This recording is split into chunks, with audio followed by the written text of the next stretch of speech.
Well, today, all across the Upstate and beyond, thousands of wreaths were placed on the graves of veterans for Wreaths Across America. The annual ceremony took place at over 3,000 cemeteries, including in Greenville, Pickens, Inman, Asheville, and Greenwood. Fox Carolina's Zach Prelutsky was in Greenwood today, where they held a Wreaths Across America ceremony for the first time ever. The organizers started with a goal of honoring 150 veterans, and that goal was quickly blown away by the support of the community. We're kind of excited that we were in the first time that this was done in Greenwood, but I hope it'll be done many times in the future.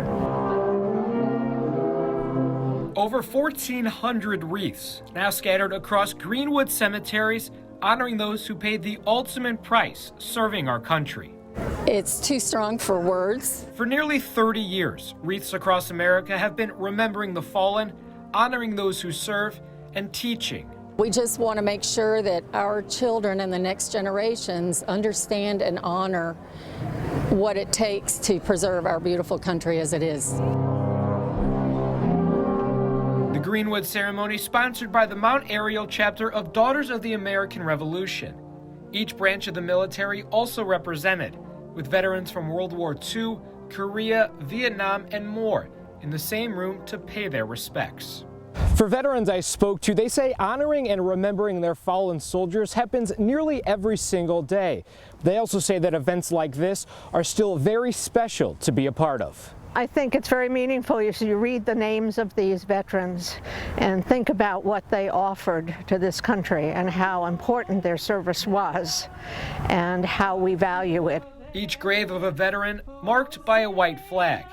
A wreath placed, the name of the fallen said aloud. They're evergreen, which means they live forever. And by speaking the names of the veterans, we keep their memory alive forever. They are circular, so there's no beginning and no end.